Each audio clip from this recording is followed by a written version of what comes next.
Hey there, it's Clint from Refinery. Today I thought we would talk about marketing funnels and what they mean. And by the end of this, if you don't know already, it's just a refresher as well for those of you who do what a marketing funnel is. It's awareness, it's a consideration phase, some kind of goal completion, perhaps a sale, retaining those customers, making them come back, and then hopefully, if you're really good at it and your product is really great, they talk about you and they're advocates for your brand, which means you don't have to do the sales anymore, which is pretty cool. Ever heard that when you're standing around with friends or have difficulty explaining what you do?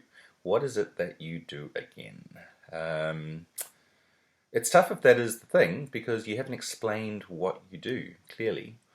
And how do then people know what your service is or your product, and how do they know that they need to use it? So the question is, what do these kids know that we don't? Well, they're pretty switched on. They have some things going in their favor, and if you kind of look at these things from a background, neighborhood kind of point of view, it might be easy to say, well, they know their market because it's friends and family, it's relatives, it's people in the street, people that they're growing up with. There's a relationship between them and their customers, right? There's the cute factor, of course, but it's also there's a relationship, so they know their customer quite well. Sure, but more than that, because a one-to-one relationship is fine. One-to-many is very, very difficult to know your customer. Have this intimate relationship with them. However, what's really true is the market knows them. Their customers know who they are. Many, many, many, many, many people in that neighborhood know all about these little people selling lemonade or whatever it is they might be. And that's a really good lesson. You need to get the customer or the market to know you and to feel an affinity towards you. Okay, so how does it work? Well, often a new brand, a new product or service, a new category even, you end up feeling a little bit like you're a bit lost. You can't really find anyone. Although you kind of know what your customer might look like, they aren't finding you. So you're a bit lost at sea. And this is where you need a marketing funnel. And all they simply do is narrow down the criteria for the people that might need your product or your service. Okay. So if we define it in simple terms, it's a way for customers to become aware of you, to consider what you have to offer, at some point sell, and further from that, they become advocates for the products that you sell. Right? There's an affinity between them and you. So what does it look like? Well, you're starting out with a blank page to begin with, because what is this plan, right? So let's unpack it from the beginning to the end. Imagine a world where no one knows what you do, no one knows the product that you sell. Maybe they don't even understand the category. There's a category awareness problem. What do you do with that? How do you get people become aware of it when they're not actively looking for it? So you're doing things like reach and frequency, and there might be some interactions from that. That is based on social media, because think about the way that things come into your social media feed. You're not looking for them, they find you. Okay, it's based on things that you like or interests that you might have, or it might be a broad reach category as well, something that's new that you don't know you need until you find out about it. These takes the forms of visuals and videos, long form content as well if it's a business proposition or something that needs to be understood. There's a new way of doing HR. There's a new way of looking at a supply chain. It's a new gizmo that you suddenly need. Remember an iPod? No one knew they needed 1,000 songs in their pocket until they got 1,000 songs in their pocket.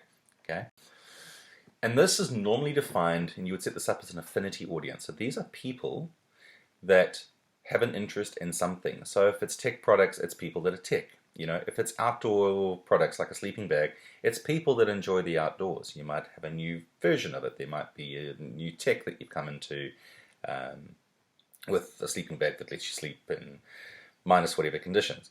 So there's people that understand or have an affinity to it. Even things that are brand new, there's normally things you can latch onto to think they might be interested in something like this. Okay.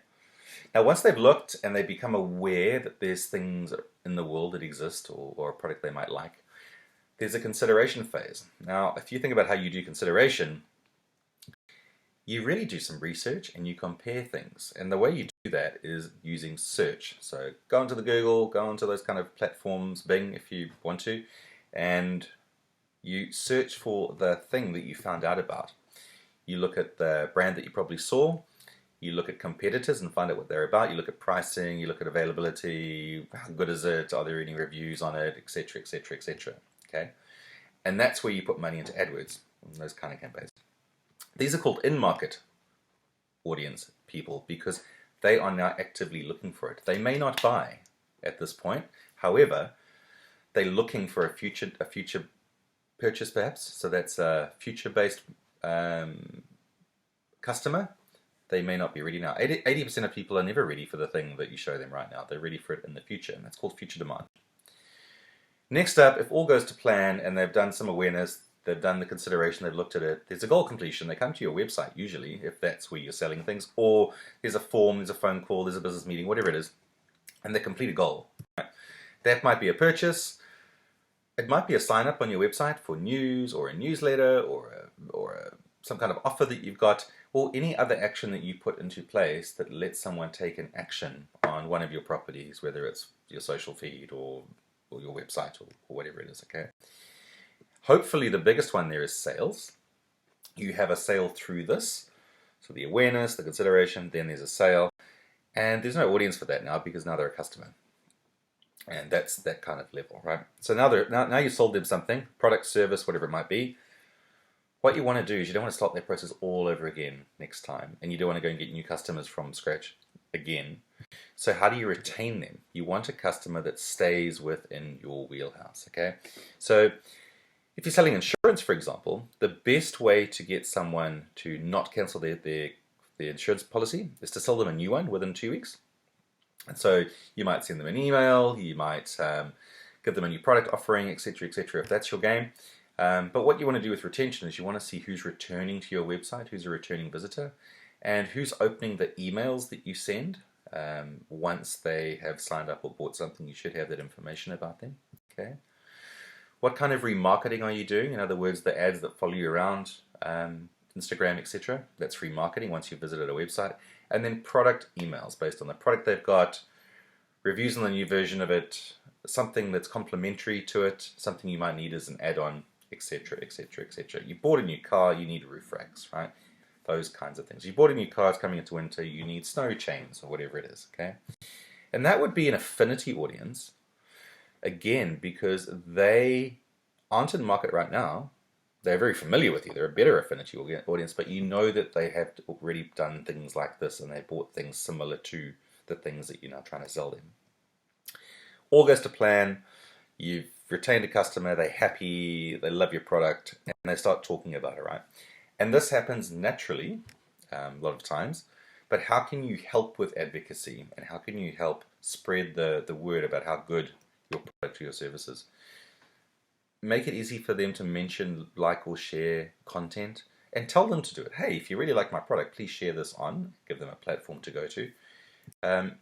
You might want to gamify it where they can win a prize or some kind of action that's beneficial to them. Ask them for reviews.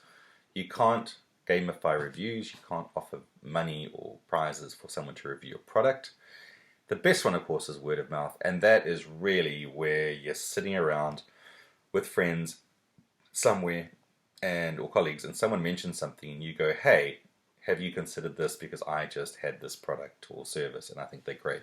Here's the number, here's the website, speak to Bob, whatever it is. Those are the ones that are really, really important, right? They're doing the sales for you, you don't even worry about it. How do you create advocacy? Have a good product, right? Have good service, and just be consistent all the time. These are affinity and in-market audiences because it's people that like the kind of stuff that you sell or you're doing. And it's in-market because there's probably a dialogue between these people with the word of mouth that means they're looking for the things that you're selling. That's from the word of mouth perspective, right? So if we put this together, what we've really covered today quite quickly is the sales funnel. That's what it looks like. Lots of awareness where people aren't actively searching for your product, then consideration where they're aware of the product, the category, etc., and they're looking at it and they're comparing it. The goal completion would be a sale, a sign up, something like that. Then you want to retain them by keeping them in the loop, sending them emails, keep reaching out to them in some other way.